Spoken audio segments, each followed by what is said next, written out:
Welcome, everybody, to another episode of VoiceChat, your friend's favorite show all about voice acting, video games, and voice acting in video games. My name is Christian Simon, an American writer, and I am dreading having to go back to college next week.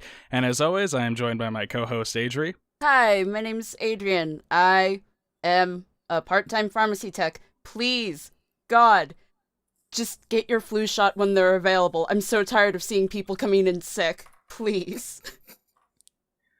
And we have a special guest today. Please introduce yourself. Hi, everyone. My name is Marissa Lenti. I am a voice actress, director, ADR scriptwriter, producer. Some of the stuff that I've done, I am the voice of Mose in Borderlands 3, Grey Wolf in Kemono Friends, Libra in Fairy Tail, Kakat in Dragon Ball Super, Mistress Sadie in One Piece, and I've also done roles in City Hunter, Galaxy Express 999, Attack on Titan, and Black Clover. I also direct. Some of the dubs that I've directed are Kemono Friends, and, other things that I have listed on my resume right now. This Boy is a Professional Wizard and This Boy Suffers from Crystallization, which are available on the Corrigan Collection Volume 1, of which I am the producer, and I do scripts on shows such as Kemono Friends, Actor Songs Connection, and City Hunter Shinjuku Private Eyes, among others. Yeah. So thanks for coming on board today, Marissa. If I could throw in one more thing about your script work, I had no idea until I was doing the research for this episode that you did script work for Kase-san and Bloom Into You. Yes, I did. I'm a huge fan of the Yuri genre, and Kase-san is my favorite of all of them, and I cannot believe I didn't know you worked on that. I have sort of become one half of the tag team for Sentai for all of their LGBT content, be it Yuri or Boys Love. So I also did scripts on Love Stage, and I got to work with David Wald, who is the director on all of those. So it's been like a really cool like tag team partnership, and we've done a lot of these romance titles. Mm-hmm. Oh, together. Fascinating. Yeah, that's really cool. In harmony. So, whenever we bring somebody onto the show, I always try to get us started off by asking, what was the inspiration or the motivation for you to get into the voice acting industry? Well, I was actually a child actor. So I did film and stage stuff when I was really little, but I kind of fell out of it around when I was a teenager. I didn't really like being on camera anymore. So I had all of these acting classes and stuff in my background, but I wasn't doing it actively. I was actually pursuing either being a novelist or a costume designer. And I ended up going to college for costume design and getting my degree in costume design. But about 3 years into college, I realized that I actually hated doing costume design in a professional environment. It was only fun. I had a one decade costume business that I had been running from home, and I found that to be quite fun. But once I was in the costume design realm, like professionally in a costume shop, I found it to be too stressful. So I was like, I need a different job. I need to kind of go back to my roots and look at all the things I used to take classes in, and decide which one of those I want to, reinvigorate and make it my job. So I didn't want to go back to the violin or horseback riding or karate or the flute. And I was like, oh, acting. I quite liked acting. I'd love to get back into it. And right around that time, I was watching anime, a lot of anime, with my college roommates. And I was like, wait a second. These voice actors, they're actors. They must be somewhere here in the US. And I figured out where they were, and I went there, and I became a voice actor. All right. Rip the dream of horseback riding, but... Yeah. Wish my college had a horseback riding class. Would you take it, though? Well, no, but... on that note, I'd like to ask maybe how you got involved in directing work. Sure. For anime and such things. Well, the first thing I ever got the chance to direct on was an assistant director position on Nambaka. That was in 2016 at Funimation. I was already doing a lot of voice work there. And everyone knew that I had a little bit of non-anime directing chops because I was maybe 1 or 2 years into being the only, like, the main casting director and voice director on Screw Attack's Death Battle. And so Rest in peace, Screw Attack. Yeah, well, Death Battle's still going. And I'm still the casting director for it. But so I was a couple years into that, and they were like, "Hey, do you want to direct anime as well? Because you've been directing this." And I was like, "Yes, I'd love to."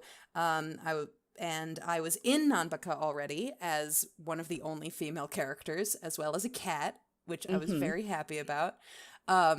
And the ADR director on that was Aaron Dismuke, and he kind of mentored me through the whole thing. He also was my mentor for script writing, so he taught me a lot. And he was like teaching me how to direct. I shadowed him for a while, and then I became an assistant director. And around the same time, I was also in a show called Rio Rainbow Gate for Media Blasters, which was being recorded at Sound Cadence Studios. And when I went to Sound Cadence to record my part, after I finished, Amberly Connors, who's the CEO over there, she was like, "Hey, you're great. You should work here." And I was like, "Yes, I would like to work here. I like this." And she was like, "Great. We only have 1 booth." And I was like, "Let's build another booth." And she was like, "Great." So together we built a second booth, and then I pretty much did all of my directing out of that booth. And we brought Death Battle in there. There was a couple indie games I was working on that we brought in there, and now she delegates to me some shows to direct, and that's how I got to direct Kemono Friends. So, speaking of Comodo Friends, because I have a lot written down about that, did you have, I was a huge fan of Comodo Friends when it was airing. Did you have any sort of relationship with the show before you got the chance to direct it? Yes. I had seen an advertisement for the anime, and it wasn't even like an animated advertisement. It was just like a little picture that was like, "We're getting an anime," and it had a bunch of the characters from the mobile game, arranged around a logo. And I saw it, and I was like, "That's going to be huge."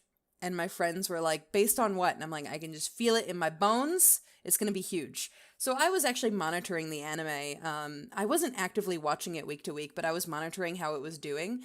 And when it really started to peak and people were starting to get really interested in it, then I was like, okay, my prediction was right. Now I got to go check it out. So I became a fan of it around that time. And when we found out that we got the show, my CEO actually knew. She knew like a couple weeks in advance of me, because she's the boss, obviously. And she was like, "We're not going to tell her until we sign the contract and the ink is dry." But she knew that I was already a huge fan. So when she was like, "Hey, we got Kemono Friends," I screamed at the top of my lungs. I fell to the ground, and she was like, "Okay, are you okay?" And I'm like, "I'm fine." She's like, "All right, well, you're going to write and direct it because you know more about it than anybody else here." So yes, I did have a relationship with the show before we started work on it. And I'm really glad I did, because I feel like that is a show where you could very easily misread the room on what the fans would want from an English adaptation. Oh, yeah. So, speaking of Comodo Friends, and I feel like I'm going to be saying that a lot. So, Probably. Comodo Friends has a very, very large cast. I counted before we did this, I think some over 50 by my count.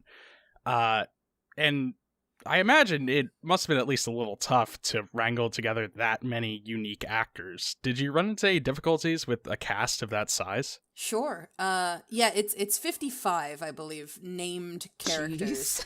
And in the Japanese, they have some actresses double up in order to get it done. But I thought that people would be a lot happier and have a lot more fun if they each had a character to call their own. And also, it just creates a more diverse sounding cast. The only difficulty for us, the lucky thing is that Sound Cadence, we cast across the country. So we have a couple hundred actors on our list. So finding 55 was not an issue. The issue was just getting them all to Texas. I'd imagine. Yeah, because we had to record it in Texas. We only have the central location, so everybody had to come here. But thankfully, pretty much all of the actresses I reached out to were able to do it, and they came, and we recorded them, and it all got done. There was a little bit of finagling, but the lucky thing is that Discotheque, who licensed the show and funded the dub and is the one that commissioned us to make the dub, and we worked very closely with them throughout the whole process, approving things and throwing ideas back and forth. They were very understanding of like, hey, I'm going to need this much time to get all these actors in and get it recorded. And they were like, yeah, sure. So they let me kind of take that time to get everybody in and get it all done. And I'm very happy with the final result because it's a very multi-state cast that has a lot of, if you're expecting just Texas people, it surprises you. If you didn't know it was recorded in Texas, you may not even notice because there's so much variety in the actors present. So I'm really glad that we took that time. Mm-hmm. Now, do a lot of licensing companies, with shows that you've worked on before, are all of them as sort of lenient with the time that they allow? Because I've heard stories about other ones not being so understanding. But well, I mean, every show has, there's some kind of agenda to releasing it. Either they want to get it out before the Christmas period so that they can sell it for Christmas, or they're trying to get it out, ahead of like, oh, this franchise is about to have a big movie in Japan. Like, let's release the old show and get it out before the movie. Or we have to get this out by third quarter or else Japan's going to yell at us. Like, whatever it is, every show has their own unique circumstance. So it's usually less about the licensor. Like, it's not like, oh, this licensor is always rushing us. It's more about what show it is and what the schedule is. And Discotheque has a lot of shows where they're like, yeah, we can take all the time we need with this because they're just rescue licensing old shows and being like, we can take lots of time with this and make it like a really nice release, and then we can put it out, basically whenever. But sometimes, they'll be like, hey, we have this anime that we only have the license to for 2 years, which means we can't take 1 year making the dub, Right. Otherwise we've lost half of our time to sell the title. Right. So it's really just a matter of what the show calls for. Okay. And so, as you mentioned, on top of directing it, you also did the script writing for Kemono Friends. Could you tell us a little about that process? Because I've always been interested in how script writing works on an English dub. Sure. I'll give you some of the general stuff. Basically, the way that it works is the episode first goes to a translator, and the translator is going to, listen to the entire episode back to front. They're going to also have a Japanese script, usually, that they can cross-reference. Sometimes the script will be not exactly what is in the episode, either because an actor improv'd something, or there's like background chatter that was not written down in the script, but it's loud enough to be heard, so they'll hear that and they'll transcript that, and they'll translate the entire thing and make basically a skeleton script. Then they send that script to a time coder, and that time coder is going to, again, go through the episode from front to back, and they're going to notate the time code every time something happens. And that could be a character making a noise, saying a line, a walla cue, which is background chatter cue starting. So, like, as soon as they hear, people on the street chattering, they have to make a note of that.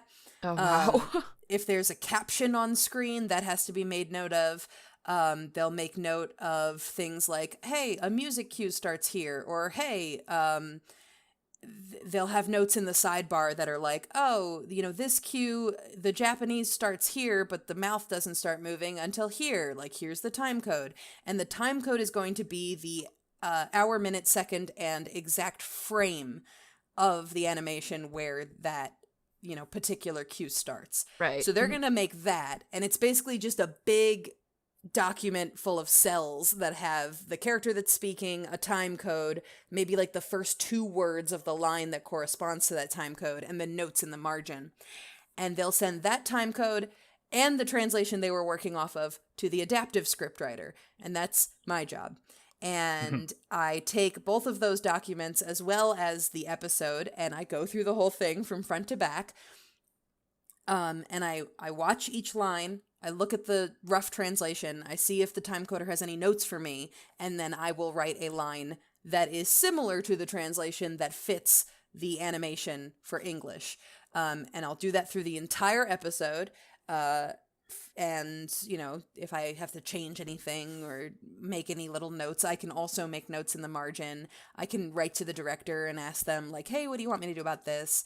And then once that's done, it goes to a script supervisor who will then make final changes if they don't like the way I adapted something, or if they think of a better way to do a certain line, they'll make small adjustments to the script. And then it'll go to the director. The director can make further changes once it gets to the booth. If they're like riffing with the actor and the actor does or says something funny, it can change the script. Mm-hmm. And then it's done. That's the script's entire role. So it passes through a lot of different hands. And specifically with Kemono Friends, it was actually a pretty low stress script because it's a pretty, like, I don't want to say low vocabulary show, but it's a show where you're not going to be using a lot of purple prose, right? Because it's a kid show. It's for kids. Yeah, you want kids to be able to understand. You don't have to dumb things down for kids, but it does have to be on whatever like grade level they're supposed to be. And I find that kids around like 8 to 12 resonate with Kemono Friends, so it has to be pretty much within their vocabulary. And then the only other thing that we had to consider was catchphrases, and we had like whole company meetings about the catchphrases. So I was not alone on that.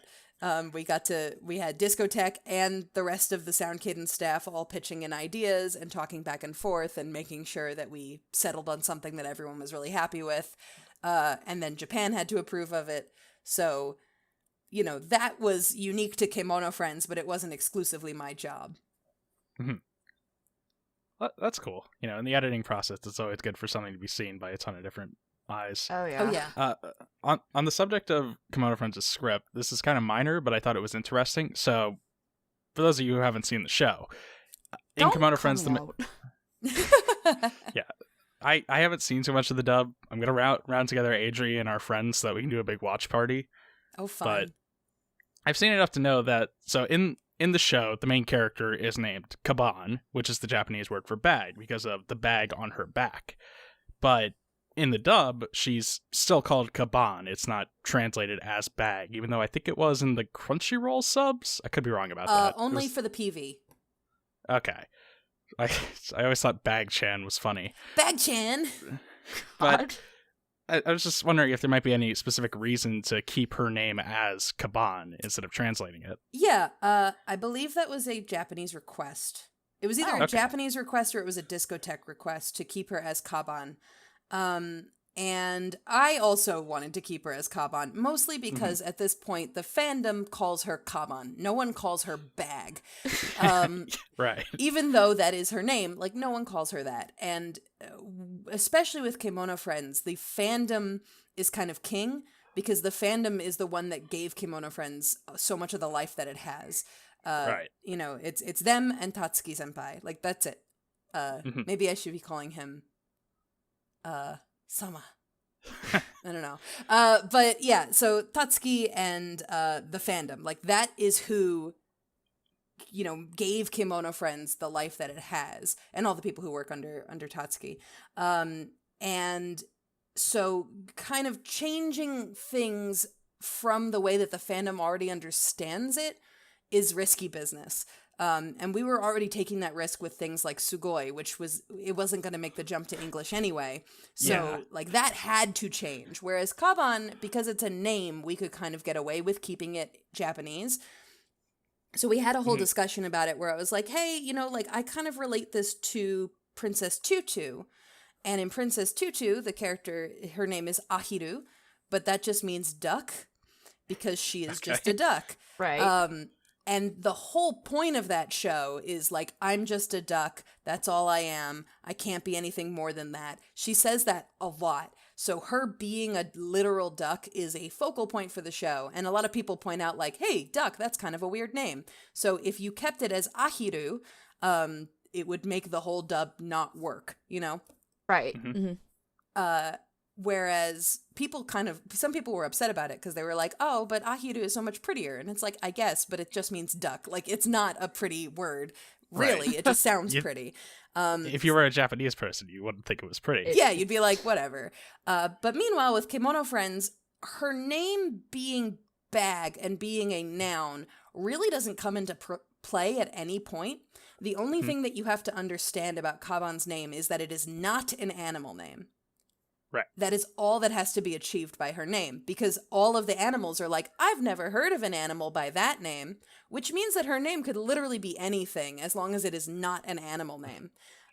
So it being in English or Japanese really didn't matter in the grand scheme of things. So with that in mind, we were like, hey, translating this into bag will really not enrich the dub in any way. It actually will probably make the dub sound goofier. Right.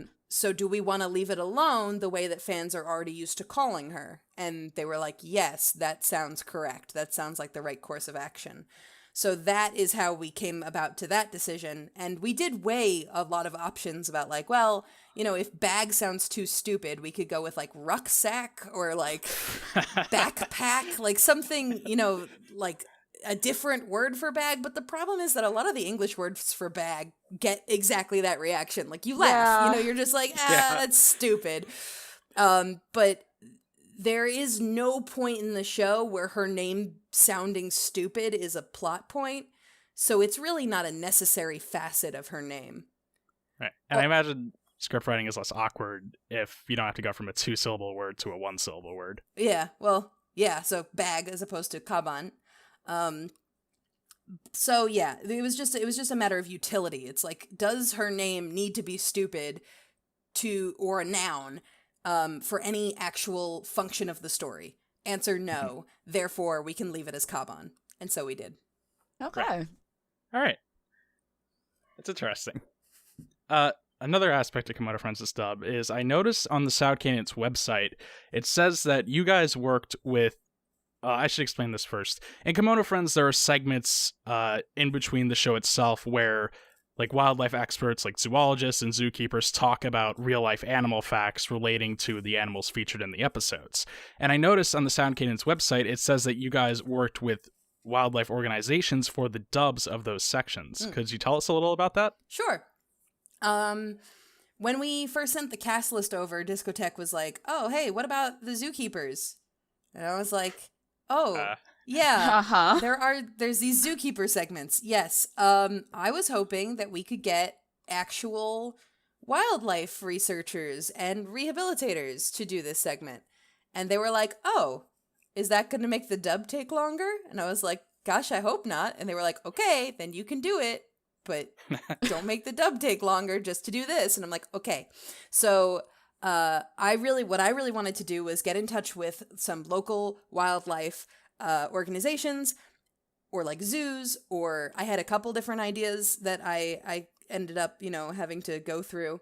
And I wanted them to come in to do their segments, and then I wanted to give them a special thanks at the end with their logos, and then I wanted to donate what would normally be the actor pay for those segments to their various organizations. Oh. So the first thing I did was Big Cat Rescue actually had a segment in the original Japanese that was in English. And it was credited to a woman just by her first name. I believe it was, oh God, I'm blanking. Well, it was just her first name. And I was like, wait a second. So I Googled Big Cat Rescue, that first name. It came up. She's like one of the co-runners of that. It's a wildlife. Isn't it down in Florida? It's in Florida, yeah. Yeah. Okay. It's obviously big cats. I got in touch with her and I said, hey, would you be willing to redo your segment for this show? And she was like, oh yeah, sure. So we recorded her a second time. There's like slightly more like fun facts in the English segment, but it's the same woman, which was great. And so that was my first one. I was like, okay, I got one. I contacted some local zoos, and that didn't really pan out because zoos are very busy. Right. But I did know that we had some smaller volunteer-run wildlife organizations in town. So first I I went for a tour at Care Rescue, which is the Center for Animal Research and Education out in Bridgeport, Texas, about 2 hours away from the studio. And they do every fall, they do something called their Fall Festival, where you can go and they'll introduce you to all the cats, and you can watch the cats destroy pumpkins, and it's very festive. Incredible. And we went back this year with the two lead dub actresses, and we got to meet baby tigers. It was great. Aw, that's nice. But while I was there, there is one member of their staff who's kind of Instagram famous, Big Cat Derek. Oh, And that's where he's from. Okay. That's where he's from. And my friend, who's also an actress, already knew him. Like, they had texted, over Instagram once or twice, and she was like, hey, let's take his tour. And his tour sells out the fastest, so you got to be quick. And then after the tour, we can ask him if he wants to be in the show.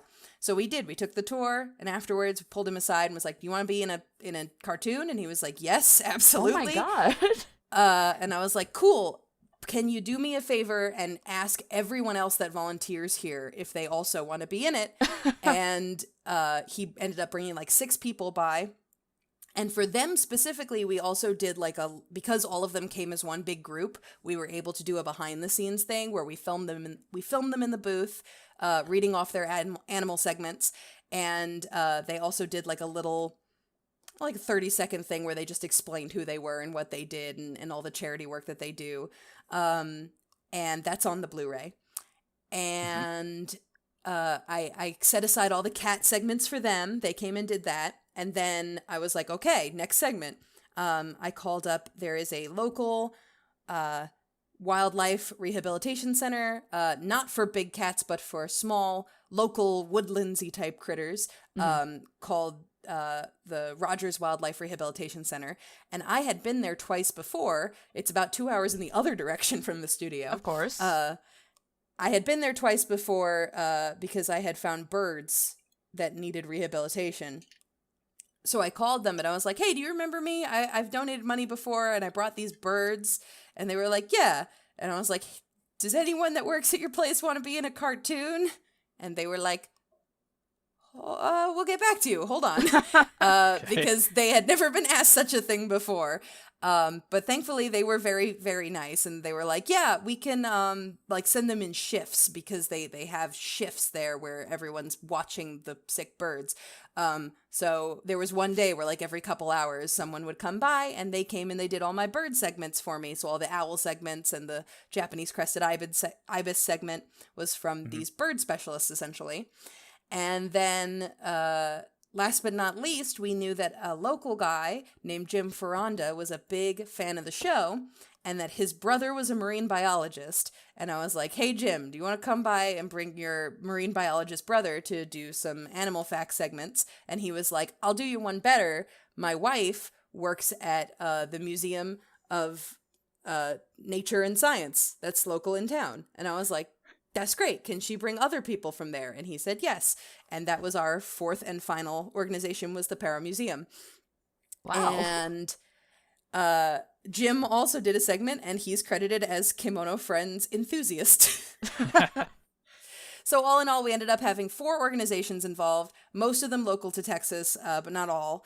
And we donated money to each of them and got to do a little behind the scenes segment. So it ended up being like better than I ever could have imagined. And it was really important to me because I know that the Kemono Friends franchise has done so much for like wildlife conservation, because more people would go to these Japanese zoos when they had Kemono Friends like crossover and event stuff. And I wanted the dub.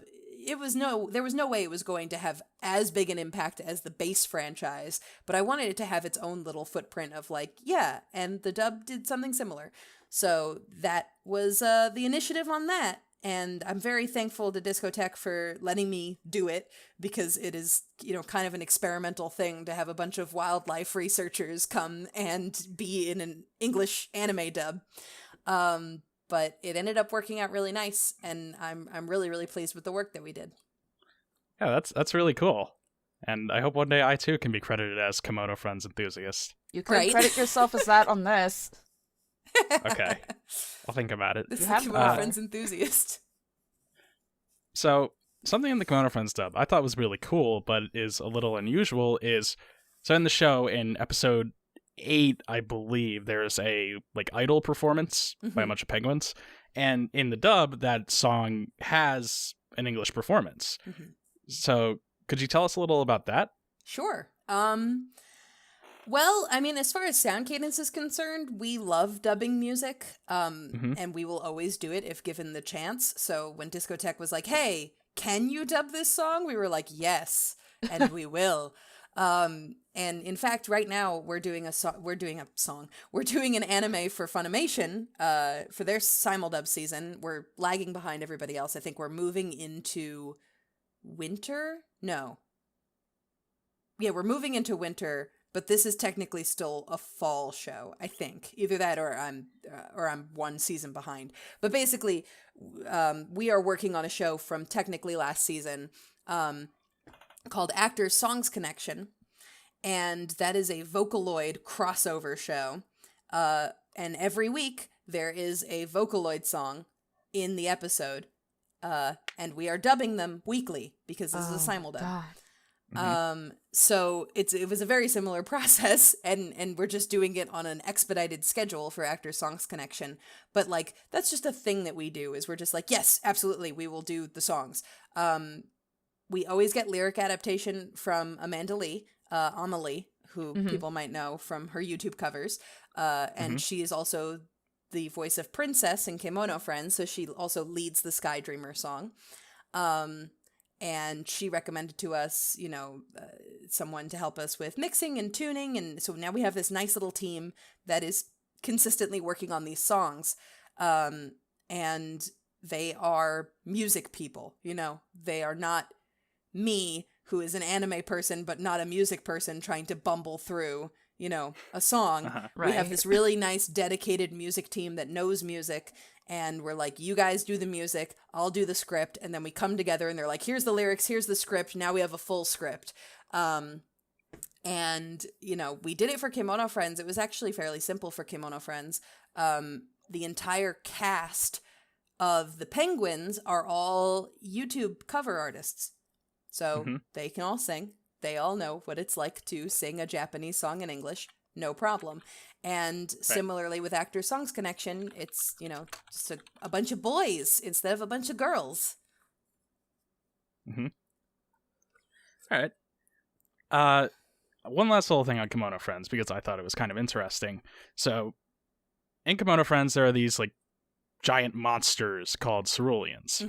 And in the dub, I saw on the Sound Cadence website that, grunts for these monsters were recorded by Chris Guerrero. And I thought that was interesting because the Ceruleans don't speak, they just make noises. So I was wondering if there was any reason to have an actual voice actor record sounds for that rather than just using, generic noises or whatever was in the Japanese version. Sure. Well, I can tell you for a fact that even though he's not credited, there is a Japanese actor for the Black Cerulean. And the reason why I know that is because when you get a show, any show, there is a voice track and there is a music and effects track. And sometimes music and effects are separated into two separate tracks, but sometimes they're together. But when you remove the voice track, anything that is voice goes away from the Japanese version. So sometimes there will be stuff that is still in the effects track. So you'll be like, oh, this robot that makes these beep boop noises, that's not a voice. It is an effect. It is still there even when we take the voice out. We don't need to cast an actor for that. Sometimes you'll take out the voices and there will still be background chatter in certain scenes. And you're like, okay, that means it's a generic background loop that has been placed in the effects track. We don't have to record background chatter for this scene because you can't take the chatter that's there out. Maybe you'll record extra for the dub, but you don't need to record technically anything. When it came to the Black Cerulean, not the other Ceruleans, when we removed the other Ceruleans' voices, they still made the same noises that they did when you had the voices in, which meant that there was nothing there in the voice track. It was all effects. But when you got to the Black Cerulean, if you remove the voice track, suddenly he was making like half the sounds. There were a couple sounds that were still effects, but most of it was voice. So we were like, okay, that means we have to recreate this. So Guerrero is one of the other Kemono Friends enthusiasts who's credited in one of the educational sections, and then he also made a bunch of monster noises for me because he's very good at that. And we just affected it to make it sound as close as possible to the original voice. And again, I don't know who that actor is. He's uncredited, whoever he is, but it is definitely somebody. Huh. Right. All right. Well, I think that's enough about Kemono Friends, but real quick, I want to say thank you guys for releasing a blooper reel because I love those. And the one for Kemono Friends was really good. Dude, we would do blooper reels for every show if we were allowed. We love blooper reels. They're very good. So, you mentioned before you've done quite a bit of directing work outside of Kemono Friends, particularly on anime. I know you mentioned that a couple of the shows you did were on a collection of some sort. Yeah, the Conodon Collection. That is a Blu-ray release that I produced, and I wrote some of the scripts, and I directed everything that's on there. And it's a compilation disc of 2 OVAs plus a drama CD. All from the same universe, but they are all technically their own projects, but all from the same creator, all from the same company, and we dubbed all 3 of them, which was very unique. The drama CD was something I had never done before, and we put it all on one collection, and I got to say that I was an executive producer on something. Ooh, fancy. That's pretty nice. Mm-hmm. On another directing project, you mentioned before you've done voice direction, or rather, you are still currently doing voice direction for Death Battle, which I'm a fan of. I've been watching it since like season 2. God, it's been forever. Can you tell us something about how maybe you were brought on to Death Battle? Sure. Well, it was however many years ago it was. I'm sure you'll be able to figure it out based on the episodes I'm talking about. But I was dating the creator of Death Battle at the time, and he was working on Gara vs. Toph was coming down the pipeline, and he was like, I gotta cast actors for this. And at the time, the way that they cast actors for Death Battle was he would just put out a call on his Twitter and be like, hey, if you're a voice actor, send me your stuff. We're casting an episode. And then based on the samples, he would pick people out and be like, hey, are you okay volunteering for this? And I was like, oh, well, if you can get a budget going, we could, just cast voice actors through a normal casting process, with auditions and stuff. And he was like, oh, that'd be really good, actually. But this episode needs to be done now. So I was like, well, show me the characters and I will just pick people out. And if you like how it turns out, we could keep doing it. And he was like, okay. And I ended up picking out Chris Guerrero, back around to Chris Guerrero, as Gara, and Kira Buckland as Toph, just off the top of my head. And they agreed to do it, and I really like how that episode turned out, but that was the first time I did anything as a director for that. And this was after I had appeared in the show myself, which is how I met the creator. And after that, he was like, you do this. And I was like, okay, I'll do this. And I have amassed a huge list of actors from across the country who can just record Death Battle from home. And I will sift through 100 or more auditions for every Death Battle episode, trying to find the closest voice match I can. And I've been doing that for several years now. And that episode you appeared on, way before you ever started directing, I think that was Tiger Zord versus Epion? Yes, it was. All right. That was floating around my brain for some reason. I've only been in 4 episodes. And that was the only one I did before I was the director. Right. And so this year, Death Battle, coming back for season 7. Woo! And so for those of you who don't watch the show, Death Battle, in the past few years, has been doing a schedule where they take a break at the beginning of the year, a break at the end, and then throughout the year, they release 16 episodes in total. But this year, they're ramping up their production schedule a little. So there'll be a short break in the middle of the year, but overall, Death Battle will be releasing episodes every 2 weeks, and there will be 20 episodes in total. Has this increase in the production affected your role in the show at all? No. I think the only thing that's really changed is how far in advance we're doing the episodes. Mm-hmm. What's the one that's coming up right now? Miles Morales versus Static Shock? Yes, that is the one. I did that a million years ago. I say a million years ago. It was months ago. Whereas it used to be the episode that I just recorded was also the one that was coming out next. Now it is months and months before any of these episodes even get announced. I will cast and direct a batch of episodes and then send them off. And then a couple of months later, I'll get a new batch and I'll send them off. And it won't be until I'm on the third batch that episodes from the first batch will start coming out. So that's the only thing that's really changed. But I still direct it the same way. I still cast it the same way. The only difference now is that it's harder for people to guess what the episodes are going to be, because instead of auditioning for just 2 characters at a time, suddenly I'm giving them batches of 3 or 4 episodes. And they're like, I wonder how these match up. But for the most part, it's the same process, just way, way, way in advance. Okay. I imagine that makes it a lot easier for whoever has to mix for all them, that. Yeah. For them, probably. For me, it's the same. Mm-hmm. So, you got any funny or cool stories from recording with people on Death Battle? Oh gosh. I'm sure I do, but I'm just oh god, my brain.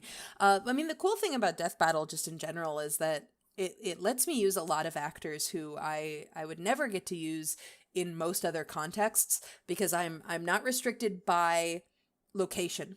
Mm-hmm. Right. Death Battle is fine with having actors record from home, so that means I can use literally any actor with a good enough microphone.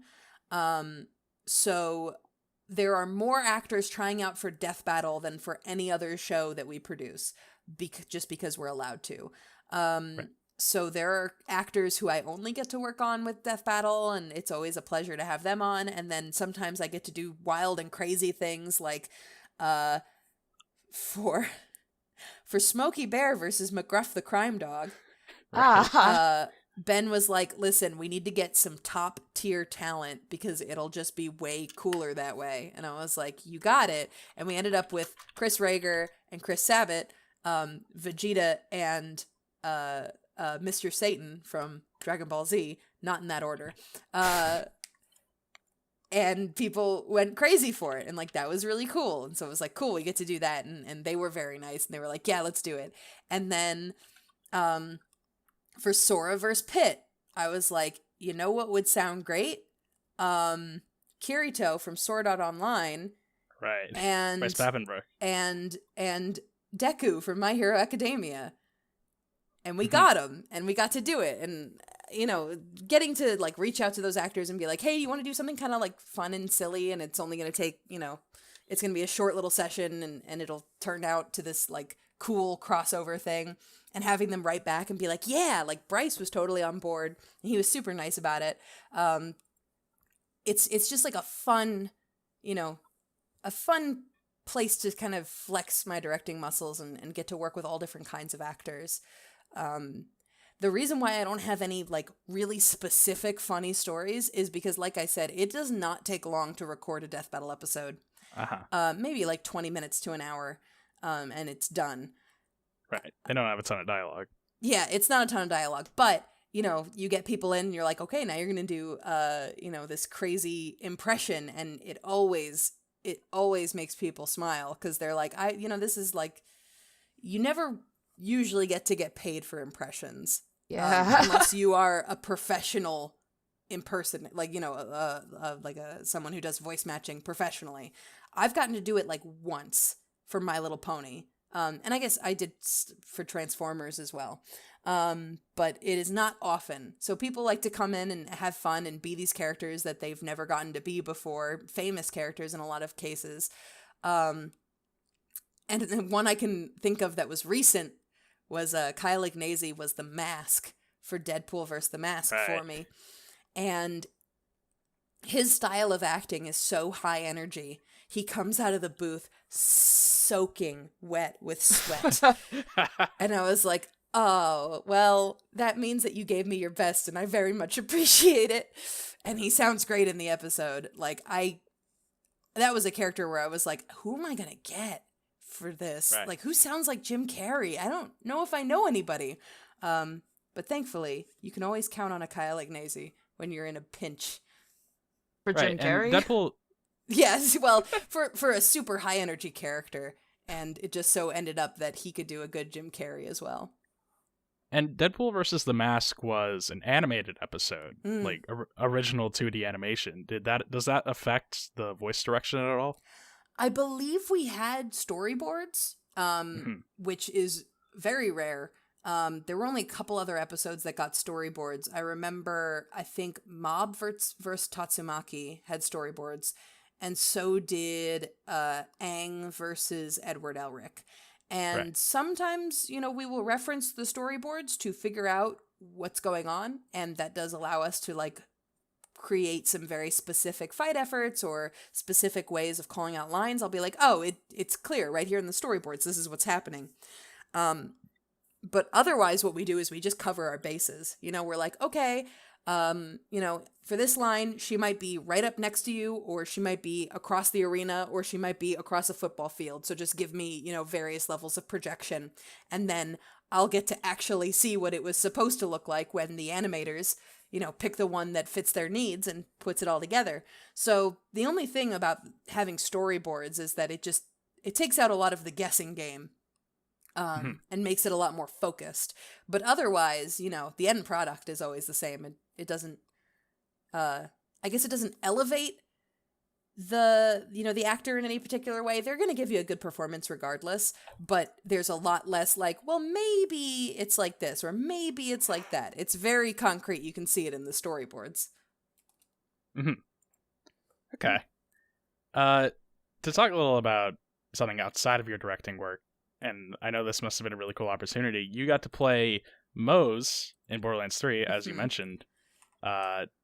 If you maybe want to talk about that at all, like how you got the opportunity, what it was like. Sure. Well, Gearbox sent out a casting call, and a lot of us here in Texas got an opportunity to read on it. And their new voice director, or their VO overlord, I think is what he has on his Twitter, of course, was Joel McDonald. He had just left Funimation to go work for Gearbox. And I had worked with Joel before.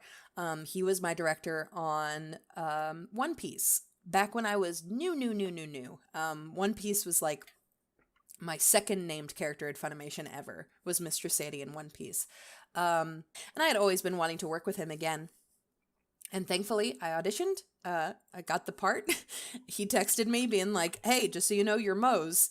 I'll see you in a couple months. And I was like, oh, wow. And then I was looking at my phone and I was like, I don't remember which character that is. And I tried looking for my email because I didn't know if she was a player character or an NPC. I tried looking through my email and I couldn't find the email anymore. So I was just like, I don't know. And then when I got there, they were like, hey, excited to be one of our player characters? And I was like, what? Really? They were like, yes, we already told you what character you were. And I was like, I didn't know. But I was very, very excited when I figured that out. And it was several months where every other week I would go to Gearbox and record for a couple hours. And because it is such a high intensity game, we couldn't do it for anything more than a couple hours per day. Yeah. Right. But, over the course of those few months, I got the whole thing done. And the weirdest thing about it was they were like, okay, for like the last session, they were like, we have to get you in like before, whatever, Friday or Thursday or whatever it was, because at the end of this week, we are sending your audio files off to all of the other countries to get the other language dubs done. And they need your stuff for reference. And I was like, oh, I'm wow. the reference? I've never been the reference. Wow. That's pretty cool. So it was really cool. And then I had to sit on it for 1,000,000 years, and it was the hardest secret I've ever had to keep. I can imagine. But yeah, I mean, it was, and it still is, you know, there's still DLC and stuff coming out. She is a character that's very near and dear to my heart. I love her, and the guys at Gearbox are so nice and so fun to work with. It's just one of like the coolest experiences in my my entire VO journey thus far. Mm-hmm. Have you gotten to hear any of the other dubs in like different languages for 3? Yeah, specifically I went and I watched the Moe's trailer. In every language that was uploaded that I could find. So I've heard her in Spanish, French, Italian, and Japanese. Oh. And it's so cool because I can kind of hear where they're referencing me, but I can also hear where they're kind of, you know, doing their own thing. And it's so cool. Mm-hmm. Oh no, that must be wild. I can't even imagine, but... Yeah, I mean, the only other time I could think of where I have not been the reference, well, I guess I have, but the only other time I could think of where I got to do something where, like, English was the base language and it was also getting dubbed into other languages was Ruby, where I have done casting work on Ruby, and this season I had a voiced character who will be dubbed surely in, you know, a couple months or a year or whatever it is, into Japanese. And the funniest thing for me about that was in English we had some young male characters introduced in the first season where I did casting work. The first season where I did casting work was season 4. So that was the introduction of Whitley and Oscar. And we ended up casting Aaron Dismuke as Oscar and Howard Wang as Whitley. And they did a phenomenal job. And then it got dubbed into Japanese, and both of those roles were played by women. And I just thought it was really interesting, because usually when it's getting done the other way, we will either, if a role is played by a woman and it's a young boy character, in English, we will either keep it as a woman or change it to being a boy. You know, just depending on how old the character is. And, you know, Americans generally, I think, will accept a woman playing a boy only up to a certain age, whereas Japan seems to accept it up to a much larger variety of ages. Obviously, Goku, for example. You know, it has been played by a woman his entire run. I think because in Japanese, or at least the Japanese voiceover industry, it's usually more important that people immediately recognize the voice and be like, I know that actor, that's that character. Whereas we're like, no, it needs to be like realistically believable that this voice is coming out of this character. So if a boy gets too old, we have to get a boy. And that's just a difference of creative opinion. Right. I don't really have an opinion on it. But it was funny to me to kind of see it work in reverse, where they were like, no, these boys are too young. We're going to get women. But they did a cute thing where they got, for Aaron's character, they got the actress that played his Full Metal Alchemist character, Al, in Japanese. Oh, wow. So I was like, oh, look at that. It's a reference. That's so cute. Like, I had never seen that before. That's very nice. Yeah, it was just like a nice little experience that I've just never gotten to have. Okay. Well, I have one more thing written down. Adri can see this. I wanted to talk about this a little, not because just because I'm a fan of the property, because I know you are the voice of Atsugo in the dub of Azure Lane. Yes. Which I thought was pretty cool. She's my icon right now. You can't see it. Yeah, and I think I looked on your Twitter earlier, you had finally pulled her. Yes, I just pulled her today. That's pretty cool. It took forever. God, gacha games are bad. It it tricked me at one point. It was like, here's your super rare, and I recognized the outfit, and I was like, oh my god, it's a Tago, and then it was like, nope, it's Takao, and I was like, no. That sounds about right. It's dang sisters. Uh, Yeah. So I thought that was pretty cool. And you also play Z1? Yes. Is that how you say that? Yeah. On the subject of Azure Lane, I thought like that's kind of a Kemono Friends-esque show where the premise is really weird, but once you get past that, you're in for a really cool experience. I thought you were going to say it was like Kemono Friends in that there's 5 bajillion characters. Well, that too.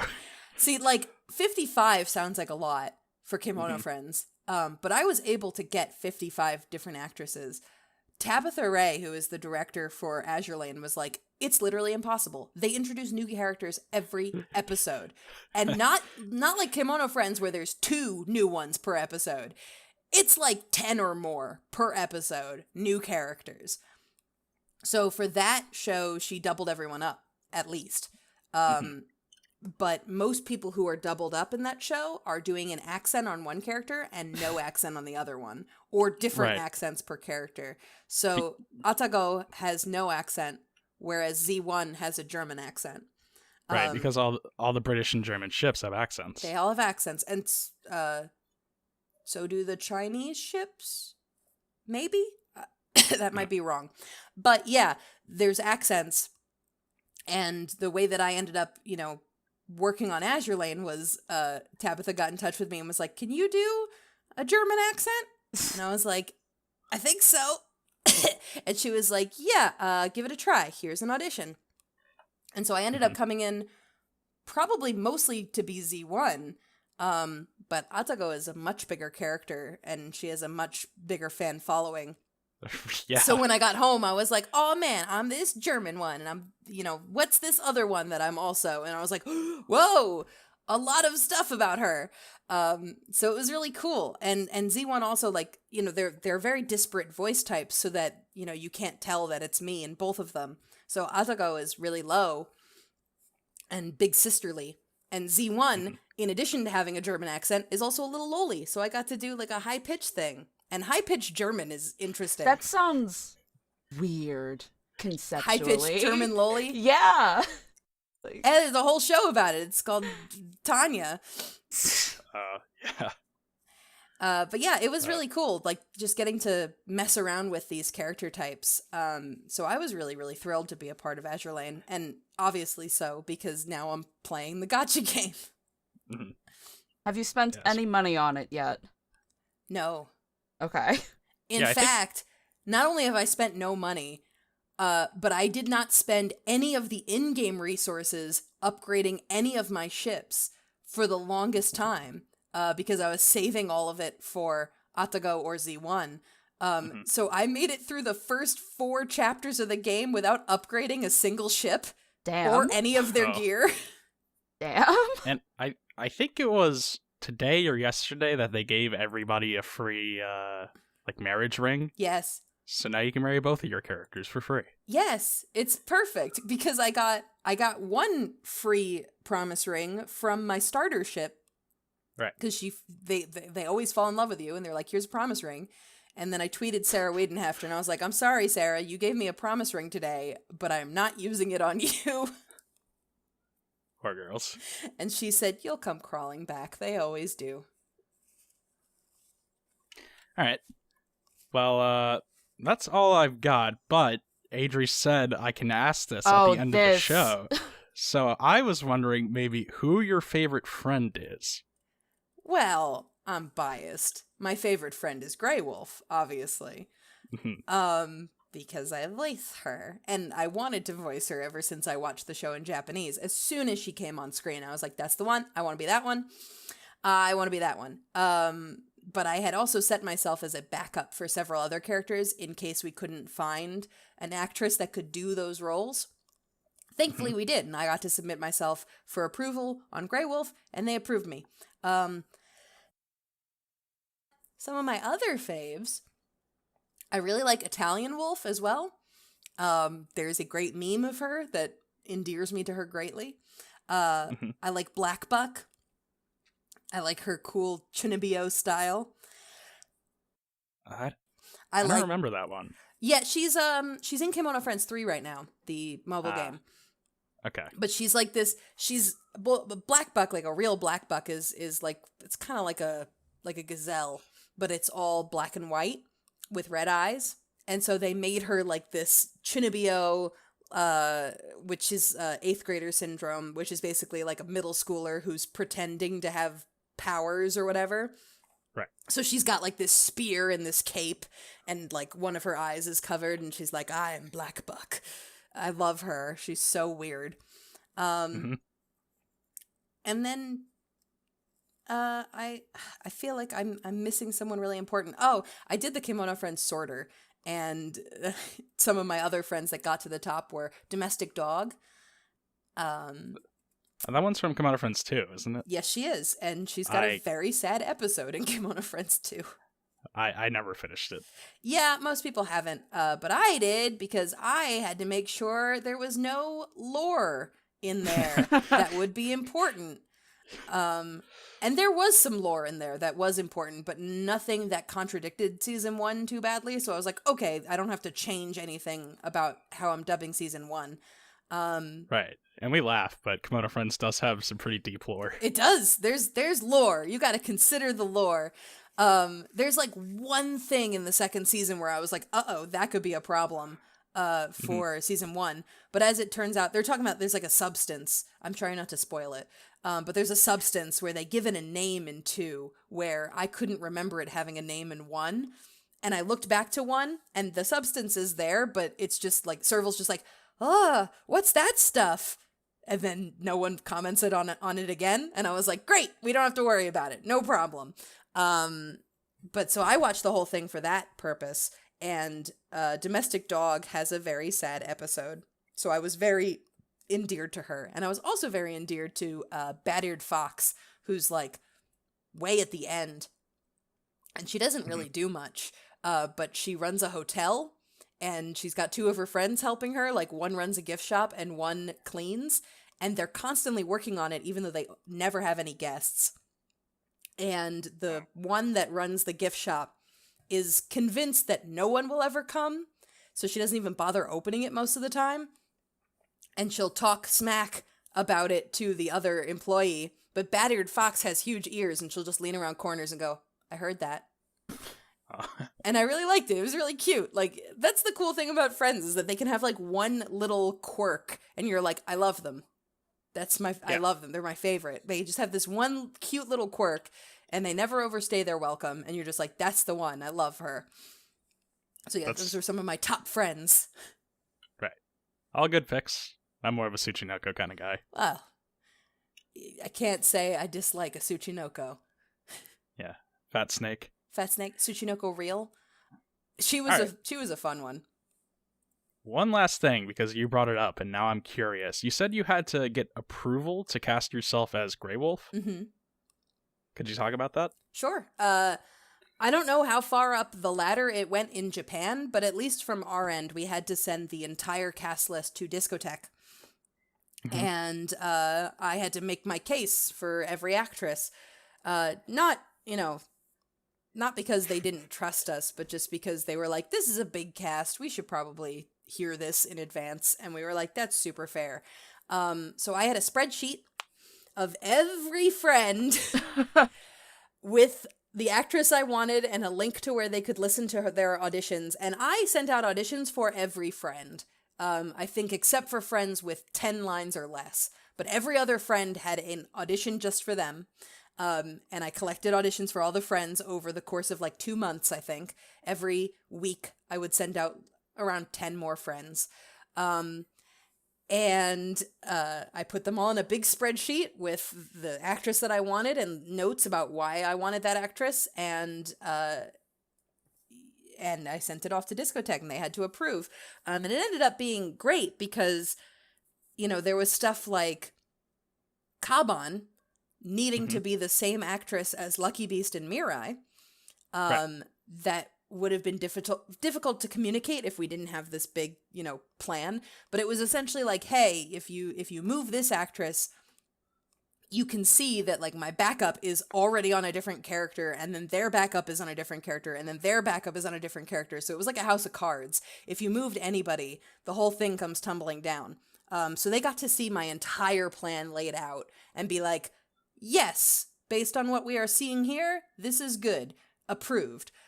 So I didn't know, they were approving it episode by episode, so I didn't know until we were working on 10. They were like, yes, everyone for this episode is approved. And that's when I knew that I would get to voice Grey Wolf.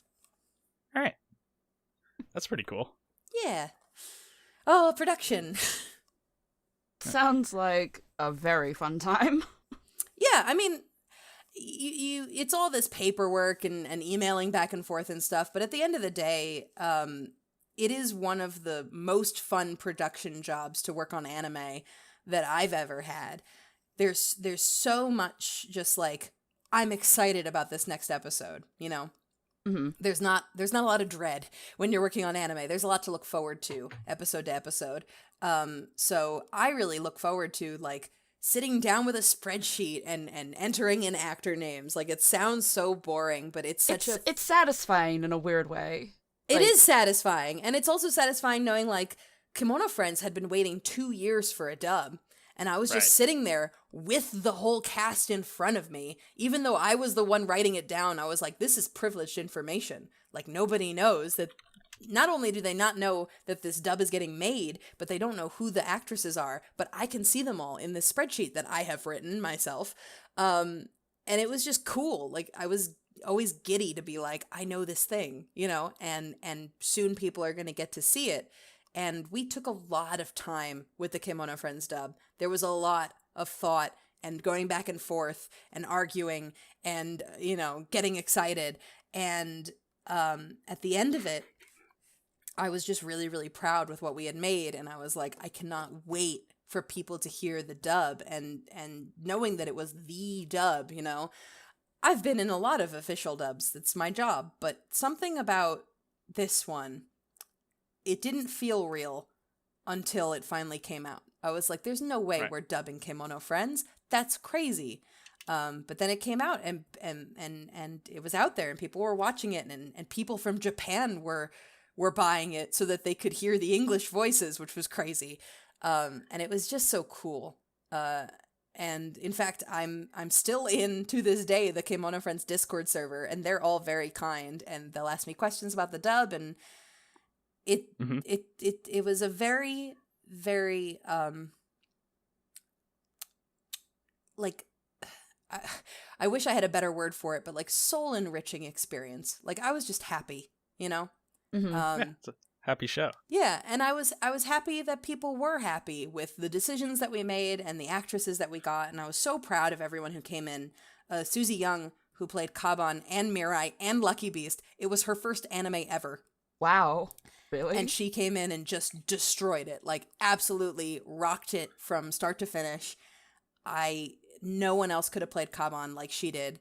Danny Chambers, who plays Serval, had anime experience, but it was my first time working with her, and she was just exactly what Serval needed. Mm-hmm. And everybody who came in, I was always like, oh man, like, we got to do this right. We got to do this perfect because Kemono Friends is just so important. And everybody came in and gave me exactly what I needed. And when it all came together, I was like, yes, we haven't created just a dub for Kemono Friends. It's like the dub. And I couldn't have lived with myself if it was anything other than like 110%, Mm-hmm. Right. So yeah, it's my baby at this point. Like, people have asked like, what's your favorite thing you've ever worked on? And, I'll give different answers just depending on my mood or what we've been talking about, because there's a lot of things I've worked on that I'm really proud of. But if you're like, which of these shows is your baby, it can't be anything other than Kemono Friends. Mm-hmm. It just can't be. Like, I'd be lying if I said anything else. Yeah, because, things you work on, they're like your children. You love them all equally. You just like some of them more. As all good parents do, yes. Well, it's Yeah. like I wrote and directed and acted in Kemono Friends, whereas most other things I only do one thing. So it's like, oh, I have all these children, but this is the one that actually lived in my house, you know? Uh-huh. It's That's the child you Kemono got to see Friends. every day, as opposed to every weekend. Yeah, exactly. That's All an awful analogy. It is. But there you go. All right, before I end us off, I remembered that Adri was the one who originally told me that Comodo Friends was getting a dub. Like, she sent me the tweet. Oh yeah, I saw it and you hadn't seen it somehow. Somehow. You also did that with Kase-san. I don't know how I didn't know either of those things were getting a dub. And this was after the dub was announced, but before the cast was announced. Mm. And I saw this tweet that I sent her, which from this guy who like added everybody that was announced to work on the dub, and he said, on behalf of the English Kemono Friends fan base, will Danny DeVito voice Lucky Beast? So I'm sorry to H96 Timo on Twitter, but your dream was not realized. Could you Maybe in a imagine? different time. All right, well, Marissa, thank you so much for coming on board today. It's been wonderful to talk to you. Yeah, absolutely. Thank you for having me. Yeah. And to everybody watching today, I hope you enjoyed, and we'll see you next time. Thank you for watching. Bye-bye. Goodbye.